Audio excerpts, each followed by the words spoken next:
amigos, soy Leslie Foster de Common Ground National, and welcome to another lesson of Spanish Quick Tips. Today's lesson is all about the present subjunctive verb conjugations. So let's jump in. I'm going to teach you a 3-step framework to easily memorize how to conjugate present tense subjunctive verbs. But if you're wondering, Leslie, what in the heck is ¿Qué es el subjuntivo? You're going to want to scroll down below this video, and I'm going to drop a link to another lesson that is all about when and how to use the subjunctive.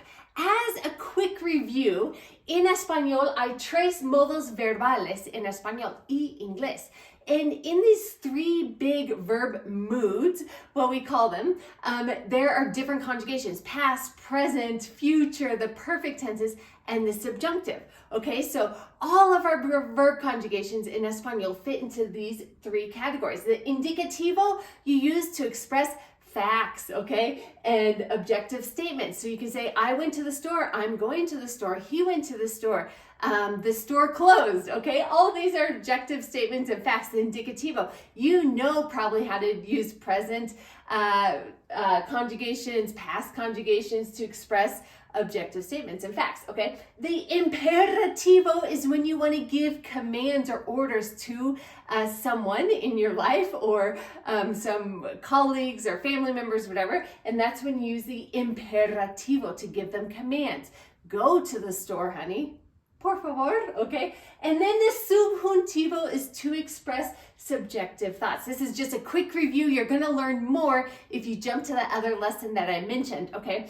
And when we say subjective thoughts, we mean deseos, doubts, desires, dudas, lo desconocido, the unknown, hypothetical situations, recomendaciones, emociones, the abstract.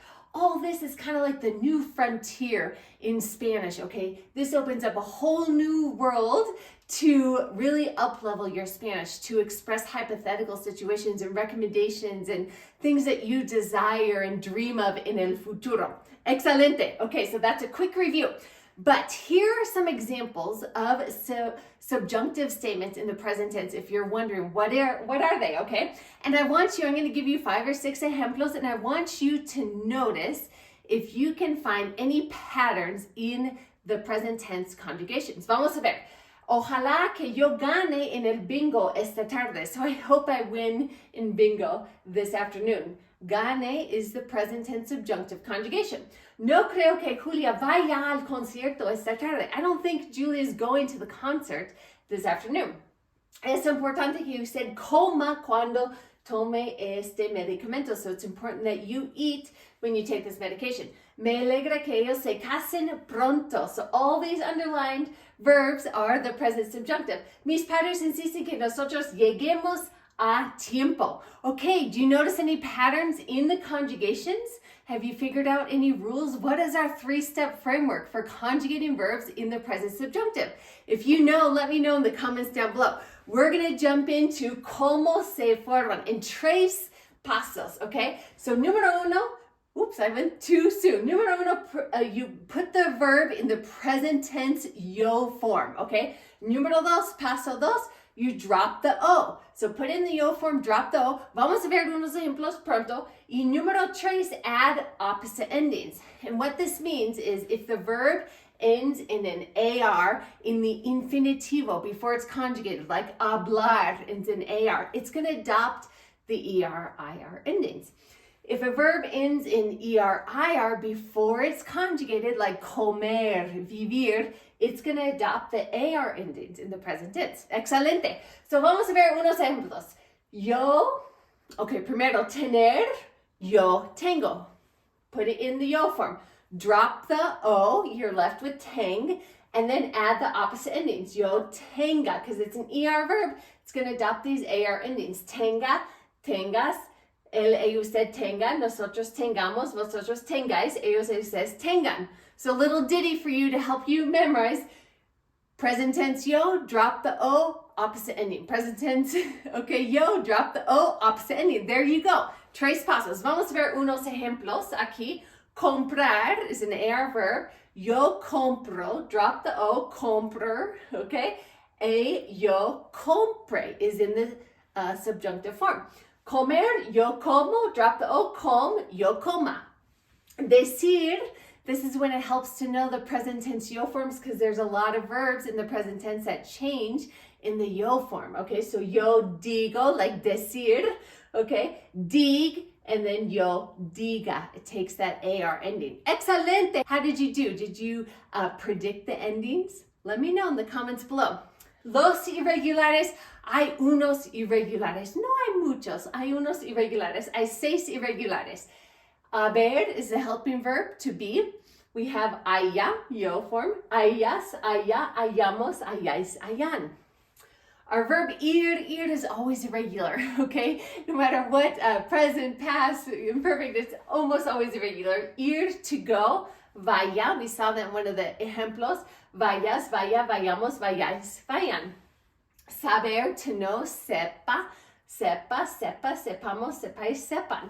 Okay, ser is oftentimes irregular, most of the time as well. Ser, to be. Sea, sea, sea, seamos, seáis, sean. Dar, to give. De, des, de, demos, des, den. Y estar, to be. Esté, estés, esté, estemos, estés, estén. Okay, these are your irregulars in the present tense subjunctive. So, I have some quizzes for you. So go ahead and grab a piece of paper or get out your phone, put it to the notes section, and let me know how you did. Pause me to make sure that you get the answers before I tell you what the answers are, okay? You're just, in this first batch of 5, you're just gonna conjugate the verbs. Nosotros, estar. So conjugate it, put it in the yo, drop the o, and then add the opposite endings. Estar is irregular, okay? To comprender. Juan y Julia, reservar. Mi esposo, comprar. Yo, correr. Vamos a ver los ejemplos aquí. Nosotros, estar is estemos. Tú, comprendas. Juan y Julia, reserven. Mi esposo, compre. Yo, corra. How did you do? Did you get them all correct? I hope so. I'm going to give you another quiz. This is a little bit más difícil, okay? So go ahead and grab that piece of paper again. And this time I'm going to give you a sentence with a blank and the verb in the infinitivo unconjugated, and you have to conjugate it depending on the context del verbo and the subject, okay? Es importante que tú tomar el examen antes del 1 de junio. Prohíbo que ustedes ir a la fiesta. Yo dudo que él estar nervioso. No queremos que ella manejar en la nieve. La doctora recomienda que yo dormir 8 horas. Okay, here we go. You ready for las respuestas? Vamos a ver. Es importante que tomes. Prohíbo que ustedes vayan. Yo dudo que él esté. No queremos que ella maneje. La doctora recomienda que yo duerma. Excelente. How did you do? Okay, if you're still wondering, but Leslie, I don't understand when to use this subjunctive, you're going to jump to this lesson. It's another 10 or 15-minute lesson that you can learn a great acronym, another good framework for learning how and when to use the subjunctive in Espanol, in what context to use the subjunctive. So go ahead and jump to this lesson. But now te toca a ti. You have this information in your head. A quick little 3-step framework for learning the conjugations, the present subjunctive. But now you need to use it. So I encourage you to apply the subjunctive in your conversaciones esta semana. Arriesgate, take a risk, abre la boca, open your mouth, y comete errores, make mistakes. It is part of the learning process. Muchísimas gracias y nos vemos en la próxima. Chao.